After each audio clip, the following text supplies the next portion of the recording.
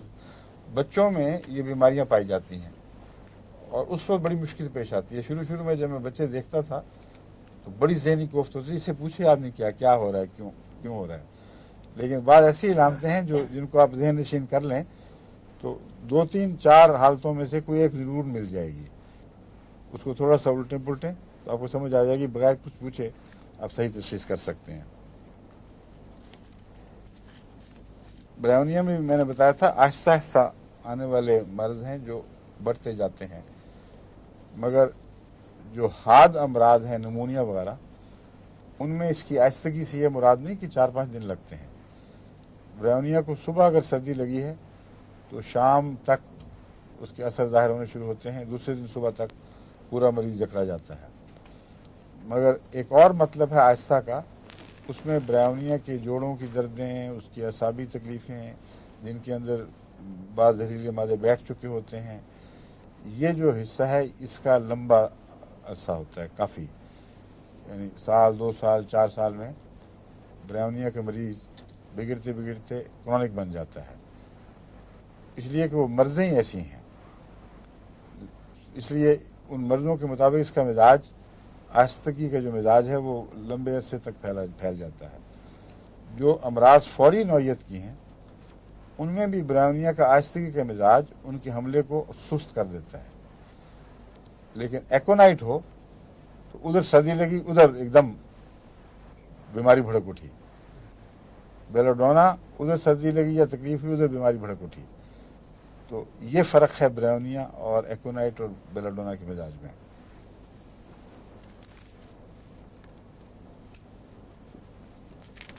اوقات کا بھی آپ ذکر پڑھیں گے ہوں کتابوں میں. بعض دوائیں بعض خاص وقت زیادہ ہو جاتی ہیں. برائیونیا کا وقت علم ہے کسی کو؟ آپ بھی ڈاکٹر بن رہے ہیں. آپ کو میں نے ڈاکٹر صاحب بھی کہہ دیا تھا ایک دفعہ. کافی مجھے کسی طرح سے کمپلیمنٹ ملا تھا کہ شکر ہے آپ نے ان کو ڈاکٹر بنا دیا. امتحان دے بھی آئے ہیں؟ ایک امتحان دے آئے. اچھا, کہاں؟ اللہ رحم کے. اچھے پرچے ہو گئے. اچھا, آپ بتائیں جو میں نے کیا پوچھا آپ سے ڈاکٹر صاحب. ہاں, کیا وقت ہے برائیونیا کا؟ گھڑی سے نہیں ملے گا آپ کو. برائیونیا یہ ان کی اپنی گھڑیاں ہیں بیماریوں کی, اور جو ہیں دوائیں ان کی گھڑیاں ہیں آپس میں. ان گھڑیوں کے مطابق کام کرتی ہیں اور وہ گھڑیاں لوکل ٹائم کی گھڑیاں ہیں. یہاں اگر میں بات کروں گا 9 بجے یہاں ہے تو پاکستان میں 9 بجے 4 گھنٹے سے پہلے شروع ہو چکے تھے. تو ہر جگہ ان کے اپنے 9 بجے کی بات ہو رہی ہے. سمجھ گئے بات؟ اور سمر ٹائم کی نہیں ہو رہی. ٹھیک ہے, بتائیے. کل یہ تو نہیں پوچھ لیا کسی نے غلطی سے؟ شکر ہے. برائیونیا کا 9 بجے کا وقت ہے مگر 9 AM اور 9 PM میں فرق کرتی ہے. ایک دوا ایسی ہے جو 9 AM کی ہے, وہ کیا ہے؟ برائیونیا نہیں ہے وہ, اس لیے برائیونیا 9 PM ہوگی. 9 AM کی ہے کیمومیلا, اور 9 بجے صبح سے تکلیفیں شروع ہو جائیں اور بڑھتی رہیں, یہ نیٹرمیور ہے.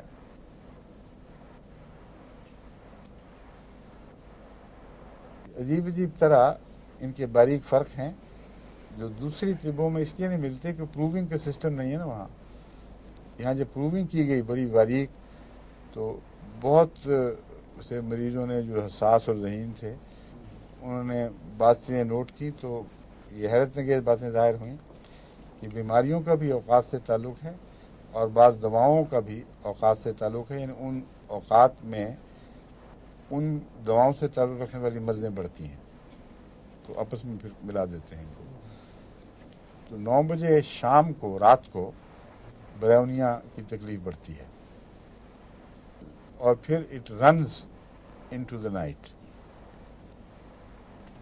اس کی وجہ یہ ہے کہ سارا دن پھرتا ہے مریض برونیا کا اگر پھرے تو، اور حرکت سے جو تکلیفیں بڑھتی ہیں وہ ایکیومولیٹ، آہستہ بھی ہے یہ مرض. اس طرح آپ کو سمجھ آئے گی بات کی. بعض تو حرکتیں ایسی ہیں، پین ہے مثلا، وہ تو برانیہ میں ادھر حرکت ہوئی ادھر درد بڑھ گئی، وہ اور چیز ہے. ایک ہے نسبتاً گہری بیماریاں جو پین نہیں بلکہ بیماریاں ہیں، ان میں برانیہ کا رفتار سلو ہے اور حرکت سے ان کو تکلیف ہو رہی ہے. تو برانیہ کا مریض سارا دن چلتا پھرتا رہا ہے اور رات 9 بجے تک وہ جمع ہو جاتی ہے تکلیف، اس وقت پھوٹ پڑتی ہے. اور پھر اگر وہ انفیکشن وغیرہ ہے تو رات کو آرام سے رکے گی نہیں، بلکہ وہ اپنا کورس شروع کر دیتی ہے، پھر وہ بڑھتی رہتی ہے. اور دوسرے دن اگر آرام کرے گا تو پھر صبح اس کو سکون ملنا شروع ہو جاتا ہے. اور اگر اس عرصے میں بے احتیاطی ہو جائے، دوبارہ چلنا پھرنا شروع کر دے، تو رات کو پھر تکلیف بڑھ چکی ہوتی ہے. تو رات کا وقت 9 بجے کا برونیا کا ہے، اور صبح کا 9 کا کیمومیلا کا اور نیٹرمیور، جس میں 9 بجے کے بعد تکلیف بڑھنی شروع ہو جاتی ہے. مثلا ملیریا کا حملہ ہے، وہ صبح 9 بجے سے شروع ہو کر پھر کافی بڑھ جاتا ہے. سر درد کی تکلیفیں عموماً اس کی نیٹرمیور کی صبح 9 بجے شروع ہوتی ہیں. اسی لیے اس کو میں نے یہ جو گرمی کی سر دردیں ہیں ان میں بہت مفید پایا ہے. میں نے ایک چھوٹا سا نسخہ روزمرہ کے جو ہوتی ہے نا لو لگ جانا، اس کے نتیجے میں جو سر درد پیدا ہوتی ہے یا اور تکلیفیں، ان کے دور کرنے کے لیے بنایا ہوا تھا، اور وہ اکثر بہت کام آتا ہے. یہاں سے جتنے ہیں یورپ سے یا امریکہ سے، امریکہ میں تو بعض سے بہت گرم ہے، مگر یورپ سے خصوصاً ٹھنڈے علاقوں سے گرم علاقوں میں جو لوگ جاتے ہیں ان کو مجھے مل کے جائیں تو شیشیاں بنا دیتا ہوں کہ آپ یہ شیشی رکھیں، صبح نکلنے سے پہلے ضرور اس کو استعمال کریں ایک خوراک. اور یہ میرا ذاتی تجربہ ہے، کیونکہ مجھے بھی اس بات کی ٹینڈنسی پیدا ہو گئی تھی. ایک دفعہ اکثر باہر نکلتے تھے، کام کیا کرتے دھوپ میں، تو ایک دفعہ اگر دھوپ لو لگ جائے تو پھر وہ عادت بن جاتی ہے. پھر تو ذرا دھوپ ہوئی اور سر درد بھڑک اٹھتی ہے. تو عموماً لوگ گلونائن بتاتے ہیں اس کا علاج، مگر گلونائن اکیلی کام نہیں کرتی، کبھی کرتی ہے کبھی نہیں کرتی. اس لیے میں نے ایک نسخہ بنایا ہوا تھا جو میں استعمال کرتا تھا، خود اپنے اوپر شروع کیا. نکلنے سے پہلے 1 گلاس پانی ضرور پینا، یا کم سے کم اگر 2 پی سکتے ہو تو بے شک 2 پی لو، کم از کم 1 گلاس. اور یہ خوراکیں کھا لیں.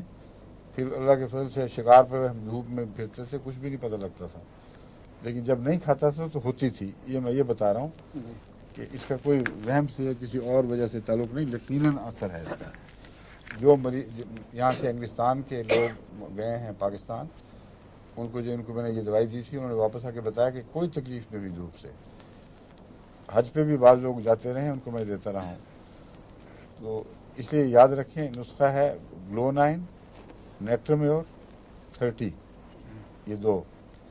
اور تیسرا کیا ہے پیر صاحب؟ جلسیمیم، نیٹرمیور اور گلونائن. لیکن کبھی کبھی جلسیمیم کی بجائے آرسنک دینا پڑتا ہے. آپ بتا دیتا ہوں. اس کی وجہ یہ ہے کہ